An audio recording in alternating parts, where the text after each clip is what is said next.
Hər vaxtınız xeyir olsun. Necəsiniz? Bizdə hələ də şam ağacı görürsüz. Hələ də şam ağacı var. O bezəklərimiz hələ var. Biz biraz gec yığışdırırıq şam ağacını. Biz elə bilin ki, hələ ayın 14-nə qədər zamanımız var. Ona görə hələ də qalıb. Mən bilmirəm, bu şam ağacları gələndə, o vaxtında mən biraz uşaqlığıma gedirəm. Uşaq vaxtı atamız alırdı. Mən Sumqayıtda böyümüşəm, doğulub böyümüşəm. Atam oradan mərkəzdən şam ağaclarını gətirirdi. Bizim evdə bəzənirdi. Hər dəfə yeni il gələndə dekabrın 1-dən biz alırıq. Hətta qızımın evində də elədi. Onlar da tez alın eləyirlər. Adətən burada ayın bayram günü, Christmas vaxtı olur. Bu da dekabrın 23-dən 23-24, 1-2 gün qalır, sonra atırlar. Düzdür, saxlayanlar var. Amma əsasən belə olur. Amma bizdə bu il lap çox qaldı. Ayın 14-nə qədər vaxtımız var. Yığışdıracağım. Dedim, qalmışkən havada bir az belə ağlayır. Mən də belə havada biraz dedim, elə evdən nə qədər ki şam ağacımız da hələ var. Onun fonunda bir video çəkib, keçən dəfəki videonun davamı olaraq. Keçən dəfə danışmışdım bu mənim saflığımı dediklərindən ki, yəni mən çox safam, mənim yəni hamını yaxşı görürəm, qırmızı çəhrayı eynəklə baxıram, düzdür, qırmızı eynəyim var, amma hələ baxmıram. Ondan sonra sadəcə insanlara inanıram. Bu da yəqin mənim yaradılışımla əlaqədardır. Bir də ki, bilirsiniz necə, keçən dəfə dediyim kimi, axı əgər sən uşaqla işləyirsənsə, o uşaqla işləyib sən başqa cür ola bilməzsən. Mənim düşüncəmdədir bu belə. Bura gələndən sonra 25 ildir çox adamlarla tanış olduq. Elə uzaq getmirəm, bizim Azərbaycanlılardan danışıram. Və o Azərbaycanlılar sadəcə olaraq hər kəs bir yerdən gəlib, bir evdən çıxıb, fərqli ailələrdən çıxmışıq. Peşman deyilsən ki, salam mələk eləyəndə sağ ol da demək olur da, yəni. Bir də bilirsiniz necə, bu balıq bürcünün, mən də bunları biraz 1-2 ildə bu şeylərlə maraqlanıram, bu elmlərlə. Balıq bürcü olduğum üçün, balıq bürcündə həm yumuşaqlıq var, vay aman ki, sifəti də dönsün də, yəni, obrisi sifəti də var. Deməli, 18-ci ildə mən Azərbaycanda olanda, mənim tətil vaxtı ilə, Novruz bayramı vaxtı tətildə idim Azərbaycanda. Bibim nəvəsi oradadır, savadlı qızdır, həkim qızdır, amma biraz psixologiyanda oxuyub başı çıxır. Nəsə söhbət düşdü xarakterdə. Mən dedim, mənim xasiyyətim mülayim dedi. Mən belə özümü tanıyıram da, özümü mülayim tanıyıram. O da dedi ki, bibi, yox, siz mülayim sərtsiz. Böyle çaşdım qaldım. Necə mülayim sərtəm? Bibim oğlunun qızıdır. Dedim, necə? Dedi, bibi, düz deyirsiniz, siz mülayimsiz, xoş xasiyyətlisiniz, yumuşaq danışırsınız. Amma müəyyən bir radius var ki, o heç kimi o radiusdan, əgər siz icazə verməsəz, ora heç kim o radiusdan, o qırmızı xətt deyirik də, oradan içəri daxil ola bilməz. Siz uzaqdan uzağa salam mələk eləyə bilərsiniz, amma icazə verməsəz, o adam sizə o xəttdən artıq yaxınlaşa bilməz. Yəni, sizin bir yerdə qoyduğunuz xətt var. O yerdə, oradan o yana olmaz. Mən də dedim, ay, nə yaxşı, maşallah da cavanlarımıza,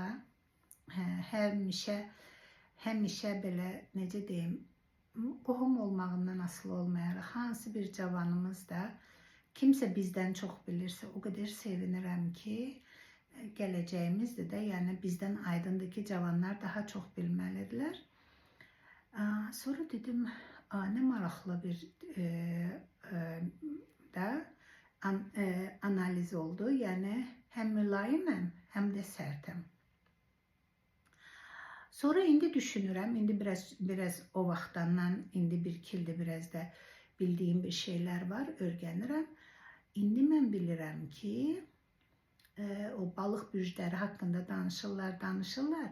Orada görürsən ki, xarakterin var, yumuşaqsan, xoş xasiyyətsən, safsan, etibar edirsən insanlara, amma sonra o biri tərəfində var da ki, sabah kimsə sənin o saflığından istifadə etmək istədi və yaxud sənin o yaxşılığından sui-istifadə eləmək olur və yaxud başqa cür, artıq sən onu dəyişirsən. Artıq o həmin bibim nəvəsinin dediyi sərt tərəfi göstərirsən və o adam ömür boyu onu yadından çıxartmır. Uzağa getməyək. Mən keçən ildən, 24-cü ilin aprelindən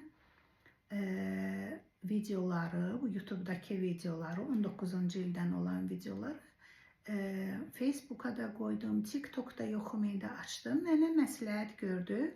Elə burada yaşayan, Bakıda yaşayan yaxşı qardaş bacılar, Azərbaycanlı ailələr ki, Tükezban xanım, orada yerləşdirin. Kimlərsə ondan yaxşı istifadə eləsinlər. Və mən onu yerləşdirəndən heç dəxli olmayan çoxlu zənglər alıram. Çox həddindən çox zəng alıram. Video zənglər, elə belə zənglər. Mən də o kimsə, indi bizim tərbiyəmiz nədir? Bizim tərbiyəmiz adama bir yazarlar ki, salam əleyküm olar, mən sizə zəng eləyim, vaxtınız varsa. Əgər mən icazə verərəmsə, o adam zəng eləyər, audio zəng eləyər, video yox. İndi əgər kimsə məndən icazə almamış mənə birbaşa zəng eləyirsə və yaxud da video zəng eləyirsə, aydındır ki, mən onu edirəm. Bütün bu sosial şəbəkələrdə var. Blok eləyirsən, bir də ki, onu qeydiyyata salırsan da. O qeydiyyat da o proqramlar tərəfindən yoxlanılır, nəzarətdə saxlanılır. Mən də onların hamısını bloka atıram, bir də o qeydiyyata eləyirəm ki, onlar da ora həsrət qalırlar. İndi 2 gün bundan qabaq başıma gələn hadisəni danışmaq istəyirəm o saflıqdan. Mən də artıq böyümüşəm. 25 il Almaniyada yaşamaqda nəsə bir təcrübələr yığmışam, ancaq müəllimlik, 3 dənə evlad tərbiyəsindən başqa. 2 gün bundan qabaq elə bir axşam radələrində idi, bir SMS almışdım. O SMS-i nəsə də cavab verdim oyan-buyan. 1-2 saatdan sonra, yatandan sonra bütün gecə özümdən müharibə elədim. O deyirlər, kiminsə 3-cü gözü açılıb. Mən bunu təzəlikcə işlədirəm ki, 3-cü gözüm açılıb, qeyri vaxtı görməyən, baxmayan, fikir verməyən Tükezban. İndi elə bir ki, birdən-birə gözüm açılıb. 2 göz az idi, 3-cüsü də açılıb. Amma onun hələ nə olduğunu bilmirəm, amma bilirəm ağızdan ağıza olan sözdür, ona görə deyirəm. Belə göz açıq olmuşam da, dədə-babalardan deyilən kimi. Mən gecə səhərəcən yatmadım ki, mən durum səhər bunu internetdə yoxlayacağım ki, bu nə olan şeydir.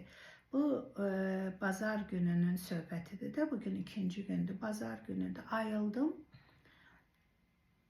Adətən uşaqlarıma deyirəm, soruşuram, bu nədir, bu yalandır, doğrudur, belə-belə şeylərdir, olar, bura girim, yoxsa girməyim. İndi amma soruşmadım. Özüm öz başımdan başladım reşerş eləməkdə, axtarış elədim ki, görüm bu nədir, nə deyil, bəzi şeyləri tutuşdurdum və anladım ki, bu aldatmaqdır, aldatmaq bir işdir. Tez onu həm qeyd elətdirdim, həm də blok elədim. Durmuşam, deyirəm ki, kiçik qızıma, kiçik deyəndə 28 yaş var, deyirəm ki, bəs mama qurban, bəs belə-belə elədim. Ay mama, deyir, böyümüsən. Deyirəm ki, bəs nə, həmişə balaca olmaram ki, sizlə bərabər böyümüşdüm. İndi də yavaş-yavaş biraz da böyüyüm. İndi nəvələrlə böyüyürəm də. Yəni, həqiqətən də o saflıq, mən o bir videoda dediyim kimi, mənim saflığımdan mən deyirəm həmişə Allah Taala imkan vermir. Mən səhv olduğum qədər də, bir o qədər də çox Allah Taala məni qoruyur. Əgər o zaman bir aya, 2 aya, 2 dəfəyə, 3 dəfəyə kimisə yolumdan təmizləyirdisə, indi 2-3 saat çəkdi. Səhəri də yuxunu da qataq içinə əgər yatmamışam, sözün düzü yatmaq sayılmaz o. Ayıldım ki, yox, bu nəsə yalançılıqdır. Yerinə də çatdım, 10 saatın içində o qutardı. Deyirəm də, Allah Taala imkan vermir ki, mən aldadılım. Belə oldu, elə o polis şöbəsinə də gedir, o saat o qeyd eləyəndə, blok deyirsən, bundan qutarır da, artıq sənin nə bankıva girə bilir, nə ünvanıva girə bilir, heç nə eləyə bilmir. Ona görə də yavaş-yavaş öyrənirik, biraz uşaqlarımızla öyrənirik, biraz ətrafımızda olan adamlara baxıb nəyisə öyrənirik. Nə gözəl ki, hələ də bayaq bir-iki verilişlər var, onlara baxıram. Elə Azərbaycandan olan verilişlər. Nə yaxşı ki, saf adamlar var bu dünyada. Çünki doğru, düzgün, saf, başqa bir arxa düşüncəsi olmayan dostlara, qohumlara, qonşulara dünyamızın ehtiyacı var. Nə demişdik? Hər kəs 100 il yaşamasa, günah onun özündədir. Biraz ayıq olaq, biraz sağlığımıza baxaq, biraz yeməyimizə baxaq. Belə. Öpürəm. Sağ olun. Gələn görüşlərə dək.